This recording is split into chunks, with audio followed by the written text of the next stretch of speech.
The urgency of the presidential election has been matched with potent imagery. Tina Fey as Sarah Palin asking for a lifeline. You'd like to phone a friend? Less generously, Palin as McCain's female Sancho Panza, as declared by conservative columnist George Will. And now in our #1 story in the countdown, McCain as Gollum in Lord of the Rings, bringing his own set of brush strokes, comedian Richard Lewis presently. That's not his name. It's never mind. The easiest McCain caricature morphing as perceived by New York Times columnist Gail Collins. Remember how we used to joke about John McCain looking like an old guy yelling at kids to get off his lawn? It's only in retrospect that we can see that the keep off the grass period was the McCain campaign's golden era. Now he's beginning to act like one of those movie characters who steals the wrong ring and turns into a troll. During the last debate, while he was wandering around the stage, you almost expected to hear him start muttering, "We wants it. We needs it, must have the precious."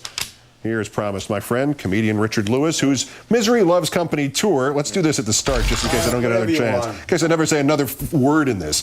The Misery Loves Company tour will be in Washington, D.C. on Saturday. The Listener Auditorium, by the way. Okay. And George then Washington University. Raleigh, West Palm, Atlanta, and then New York. Back to Town Hall, on January 17th. I don't care. I'm caring about this. How are you? You look fabulous. Well, I'm a little under the weather, but I'm glad Now listen, I don't have a lot of time. I spent 20 hours on the plane thinking about this 3 minutes, so I've already wasted time. You flew in Let me Australia. start with this. I thought Wasilla was a yeast infection I got at Ohio State from a woman I shouldn't have been. Okay?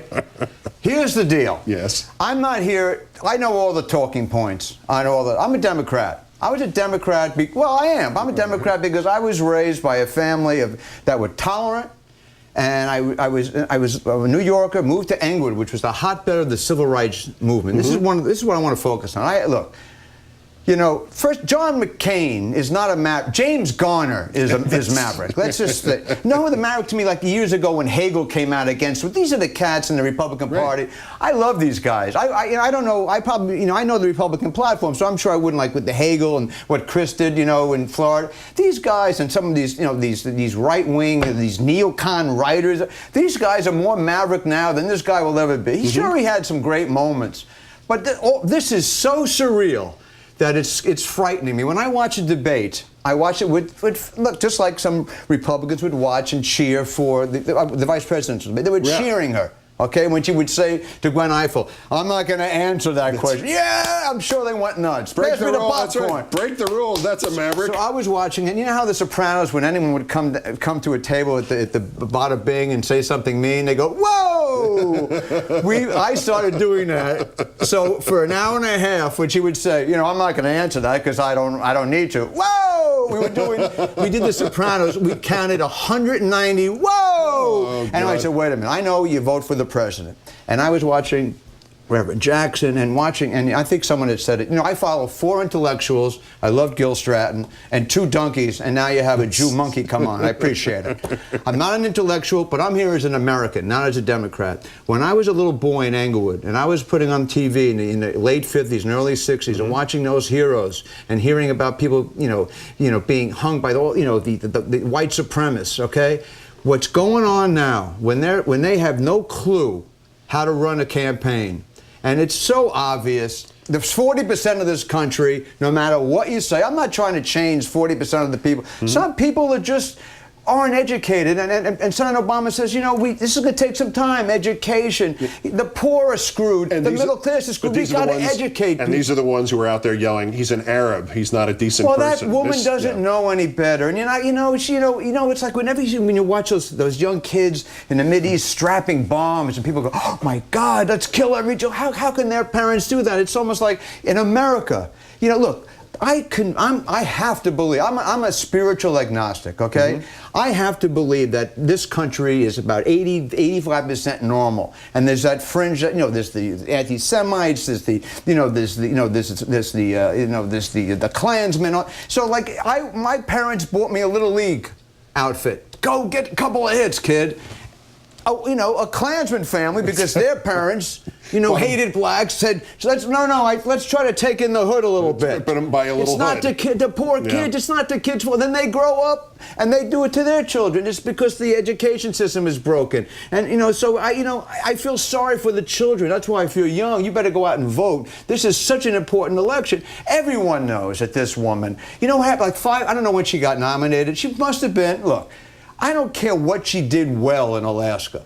I'm not going to mock, Alaskans. They liked her. She did this unethical thing. You already know that. Everyone knows this stuff. But she was probably opening the refrigerator looking for a moose pot pie. Mom, it's Senator McCain. Who's that? Who stole my dinner? He's a senator from, I think from Utah or Arkansas. From the lower 48. He's from the lower 48. Whatever. And all of a sudden, you're going to be my running mate. He came over. He says, what's 2 times 5? 10. You're in. You're in. And then all of a sudden, look, you vote for the president. Now Obama has taken such the high road. And here's what's happened to me.